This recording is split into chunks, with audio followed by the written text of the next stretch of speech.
In our last session, we have added custom controls home button, full screen button and feature info button. In today's session, we will learn how to add two more custom controls, that is measure length and measure area. So measure length control will allow us to measure the length. So it will show us the length in terms of kilometers or meters. Similarly, measure area tool will allow us to measure the area of any closed surface in terms of square meter or square kilometer. And when we click on that, it will clear the measurements. So let us begin.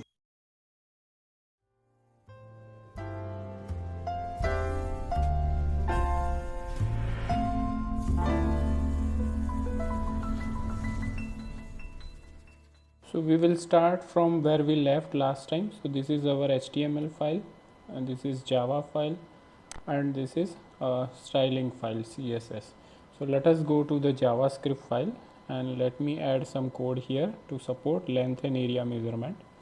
So this is the code which I have added. It is a bit lengthy code, so rather than typing I have added it at once, and let me explain you one by one. So here it is starting. So if you have seen my earlier video, you know how to add a control.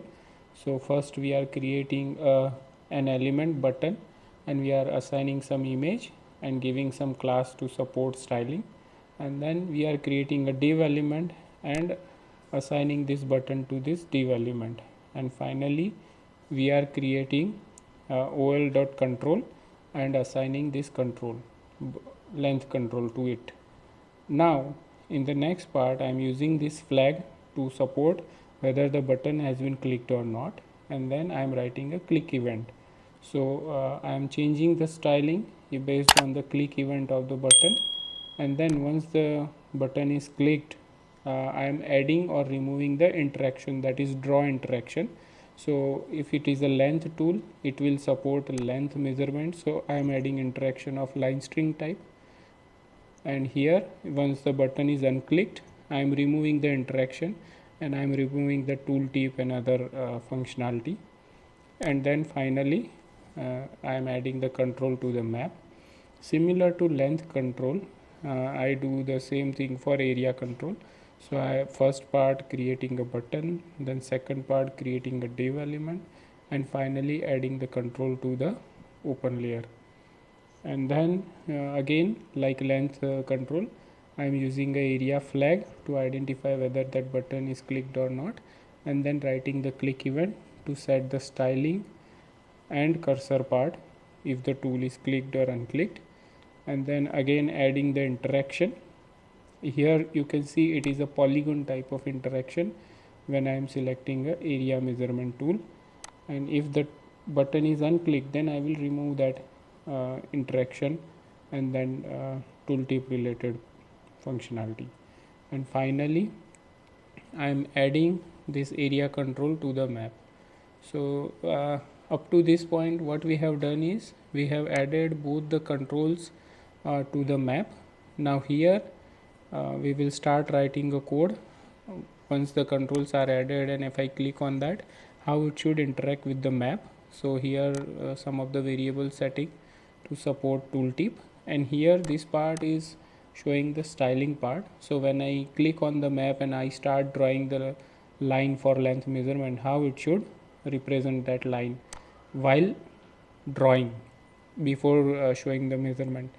And this is the code functionality where I am adding the interaction. It can be of a line string type or a polygon type. So when I am done with the drawing line, how it should represent the measurement. So for that I have styling part, and at the time of drawing, how it should show the tooltip. So for that also I have written the functions, and then this is the entire code. So this is the draw interaction. So for draw interaction, when I start drawing, it should support this functionality. So it will take the coordinates and then it will start showing the measurement part dynamically. So as soon as I keep on moving the cursor, it will show me the measurements dynamically. And when I complete the drawing, draw and double click it, so it will show me the measurement in a static manner. So this is the code for that. Now here this is a code for showing the tooltip when I am drawing it on the screen, and this is the tooltip for showing measurement part. So this is the code, and the final code is actual mathematics how length and area will be calculated. Sometimes if the length is shorter, it will show the length in meter and area in square meter. If the length is more or area is more, it will show in square kilometer and square meter. So this is the entire code. You can simply copy and paste it, so it is a fully functional. Now let us go to the styling part. So I'll have to do some basic styling related to button and tooltip part.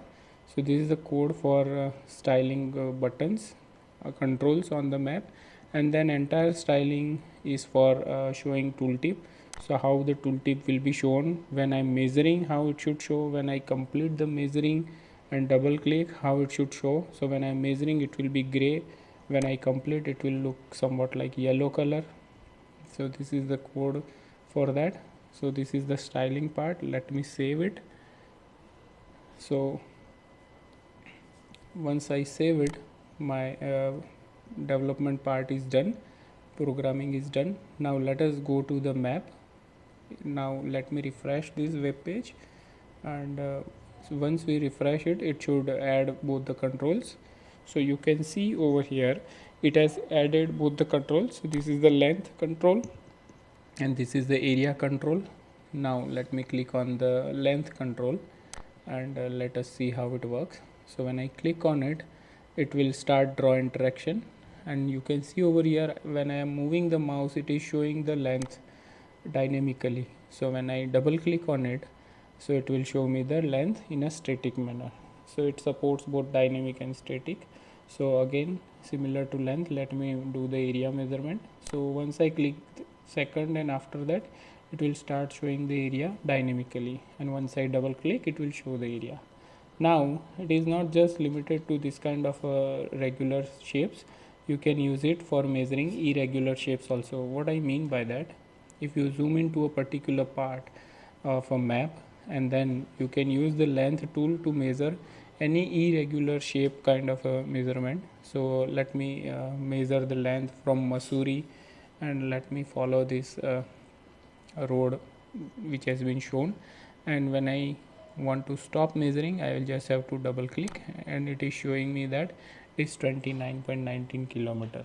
So it is a irregular shape measurement. Similarly, if I want to measure the area of irregular shape, I just have to follow the shape.